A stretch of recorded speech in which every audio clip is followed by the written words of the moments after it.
सवाल यहां पर है कि आखिर इसको हमारी सुरक्षा एजेंसियों को इसकी भनक लगी क्यों नहीं, या वो इसके पीछे थी और लेकिन जल्दी वो थोड़ा आगे निकल गए। इस पर बात करेंगे, लेकिन एक बड़ी खबर आ रही है। गृह मंत्री अमित शाह का साफ और बड़ा निर्देश।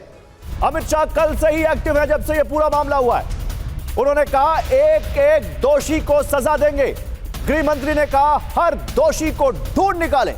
गृह मंत्री ने कहा हर दोषी को कड़ा दंड देंगे। कल वो उस जगह भी गए थे, घटनास्थल पर, जहां पर मैं मौजूद था। मैंने लाइव देखा, वहां पर सीनियर अधिकारी उनको ब्रीफ कर रहे थे। उन्होंने पहले अस्पताल जाकर घायलों का हाल जाना, मृतकों के परिजनों से मिले और वहां पर उन्होंने ग्राउंड जीरो पर जहां यह धमाका हुआ वहां भी गए थे। लेकिन रंजन सर, क्योंकि आप पुलिस की थ्योरी समझते हैं, पुलिस की जांच को समझते हैं, ये बताइए ये संयोग है या प्रयोग है?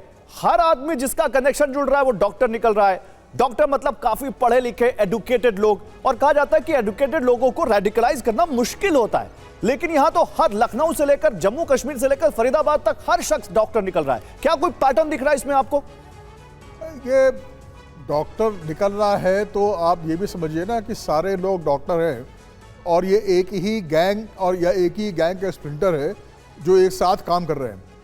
अगर इसमें जो है ये बड़ी स्वाभाविक सी बात है कि ये सब एक ही व्यवसाय में हों और इसमें कोई बड़े अचंभे की बात नहीं है। और मैं ये भी कहना चाहूँगा कि इसमें हमको बहुत ज़्यादा देखना भी नहीं चाहिए।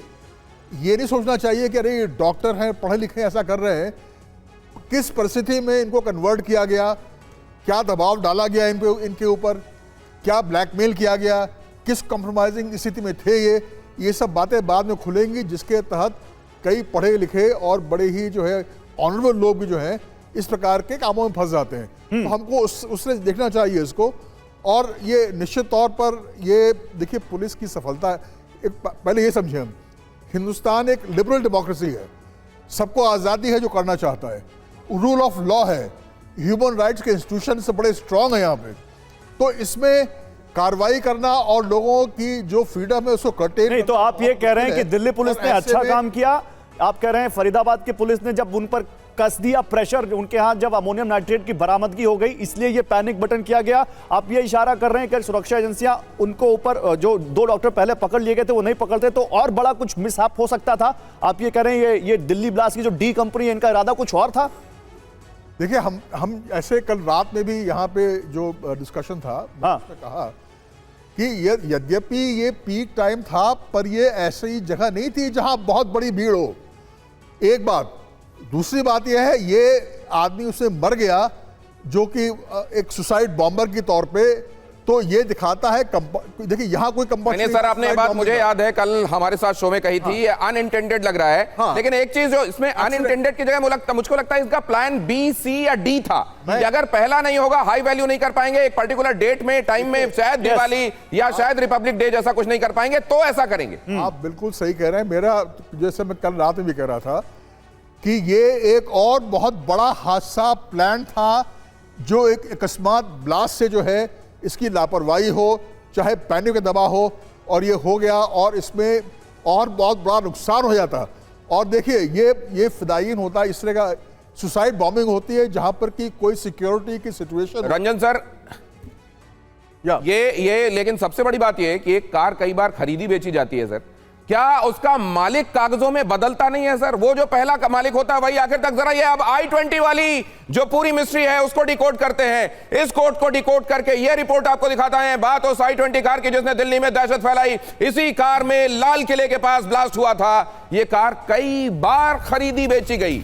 इस कार का पुलवामा कनेक्शन भी सामने आया। बिल्कुल, ब्लास्ट से पहले कार का जो वीडियो सामने आया है उस समय डॉक्टर उमर ही कार चला रहा था। और ये वही डॉक्टर उमर है जिसकी फरीदाबाद में 2900 किलो विस्फोटक मिलने के बाद सुरक्षा एजेंसियां तलाश कर रही थी। और ये बहुत बड़ी बात है कि क्या वो सुरक्षा एजेंसियां जिसकी तलाश कर रही थी उसने देखा कि मेरा एक बहुत बड़ा जखीरा बरामद कर लिया है। और देखिए एक बहुत बड़ी खबर आ रही है, धमाके वाली कार का पुराना वीडियो सामने आ गया है। बड़ी खबर, अक्टूबर में पोल्यूशन चेक कराने के वक्त का वीडियो सामने आ गया है इस कार का। 29 अक्टूबर को खरीदी गई थी I-20 कार। प्रदूषण चेक कराने के वक्त 3 लोग इसमें मौजूद थे।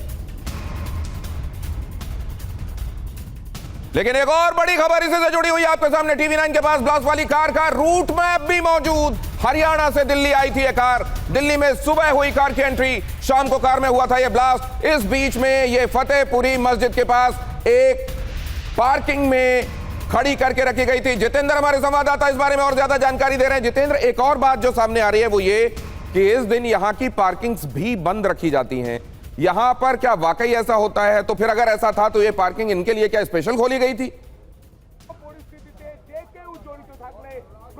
जी बिल्कुल, देखिए अगर नोटिफिकेशन को देखें तो यहाँ पर पार्किंग मंडे के दिन बंद होती है, लेकिन पार्किंग कल खुली हुई थी। ये एक बड़ा सवाल सामने आया। और साथ खास बात ये कि जब भी पार्किंग के अंदर कोई भी गाड़ी जाती है, यहाँ पर सिक्योरिटी गार्ड तैनात होते हैं, वो गाड़ी की डिक्की को प्रॉपर चेक करते हैं और उसके बाद ही गाड़ी पार्किंग के अंदर एंट्री करती है। और आज सुबह भी हमने तस्वीरों में दिखा है सिक्योरिटी गार्ड वहाँ तैनात थे हर रोज की तरह। लेकिन क्या कल गाड़ी को चेक नहीं किया गया था? तकरीबन 3 घंटे तक उमर गाड़ी के अंदर बैठा रहा। 3:19 पर दोपहर को पार्किंग में एंट्री करता है और उसके बाद 3 घंटे तक गाड़ी के अंदर बैठा रहता है, चेहरे से मास्क नहीं हटाता है, एक बार भी गाड़ी से बाहर नहीं निकला, किसी भी गार्ड को वहां पर शक नहीं हुआ। तो ये वो तमाम चीजें हैं जो अभी फिलहाल इन्वेस्टिगेशन का पार्ट है। जो लोग जितेंद्र, ये बड़ी बात है, ये बड़ा लूप होल है। और हमारे साथ संजय जी भी जुड़े हुए हैं। संजय जी प्राइवेट डिटेक्टिव हैं, उनके पास ये सवाल लेकर मैं जाना चाहता हूं। संजय जी, बहुत सारे सिस्टम के लूप होल्स अभी तक आपने देखे होंगे और इसीलिए प्राइवेट डिटेक्टिव्स की जरूरत पड़ती है कि वो उनके इतर जाकर संभावनाओं को तलाशें और आखिरकार तह तक पहुंचे। इस पूरे मामले में बड़े लूप होल्स आपको क्या दिखाई दे रहे हैं? देखिए, जहाँ तक लूप होल्स के सवाल हैं, इस पर हमारी वैसे सुरक्षा एजेंसियाँ अच्छे से काम कर रही थी। ये जो प्लानिंग था, जो इनका ये प्लान बहुत बड़ा था और जो मुझे लगता है ये बाद में बहुत ही कई जगहों पे करने वाले थे। बिकॉज 2900 किलो का वहाँ पे विस्फोटक बरामद होना फरीदाबाद में और इसका वही रूट मैप आना, ये दर्शाता है कि ये जल्दबाजी में की गई घटना है, जो कि इनके ऊपर प्रेशर बना कि भाई जब जो चीज रह गया है कार में उसको नहीं, और यही सारी सुरक्षा एजेंसियां और सभी इस सवाल का जवाब तलाश रहे हैं कि आखिर इनका असली मकसद क्या था। जल्दी से मैं आज दिखाता हूं रूट मैप क्या था, जिस रूट की तरफ आप जिक्र कर रहे हैं संजय जी, वो रूट मैप हम बिग वॉल पर दिखाने जा रहे हैं अपने दर्शकों को।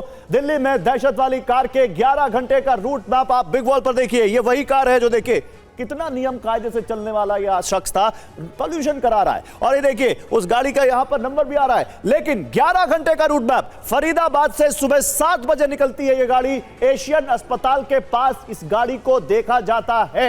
लेकिन अभी तक ये दिल्ली में एंटर नहीं हुई है। फरीदाबाद में एशियन हॉस्पिटल के सामने स्पॉट की गई और उसके बाद हरियाणा दिल्ली बॉर्डर पर 8:13 करीब 8:15 बजे बदरपुर टोल पर। और वहां आपको दिखाई दे, गौरव एक्सप्लेन कीजिए। ये वीडियो देखिए, बदरपुर टोल का वीडियो है जहां पर ये उमर भी दिख रहा है टोल देता हुआ। ब्लास्ट से पहले का ये कार का वीडियो है बदरपुर टोल से निकलते वक्त। उसके बाद 8:20 पर ओखला इंडस्ट्रियल एरिया यानी दिल्ली पहुंच चुकी है ये कार और पेट्रोल पंप के पास इस गाड़ी को स्पॉट किया जाता है। इसके बाद कहां जाती है? सुनहरी मस्जिद पार्किंग, दिल्ली। 3:19 वहां जाकर यह गाड़ी पार्क कर दी जाती है और करीब 3.5 घंटे तक वो गाड़ी में ही बैठा रहता है, गाड़ी से बाहर नहीं निकलता है। डॉक्टर उमर, 30 मिनट तक कार पहले घूमती रहती है पार्किंग से लाल किले की तरफ। लाल किले के पास ब्लास्ट 6:52 पर होता है और ब्लास्ट के बाद यहां भीषण आग लग जाती है। यानी 11 घंटे का रोड मैप पे 11 घंटे से वो बड़ी खबर आ रही है इससे जुड़ी हुई, वो रख दे जरा। 3 घंटे मास्क लगाकर कार में बैठा रहा उमर, फ्लैश कीजिए।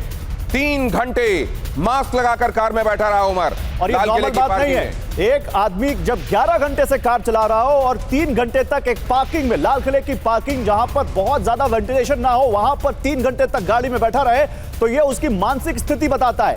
3:19 पर पार्किंग में गया और 6:48 पर निकला। 4 मिनट के बाद ही गाड़ी में ब्लास्ट हो जाता है। यानी उमर क्या सोच रहा था, किससे बच रहा था? उसको लगा कि अब क्योंकि दिन नहीं है, शाम हो चुकी है, शायद लोग नोटिस ना करें, इसलिए वो निकला। दिन में वहां से नहीं निकलना चाह रहा था, कहां जा रहा था? ये कई सारी चीजें हैं जो अभी अंडर इन्वेस्टिगेशन है।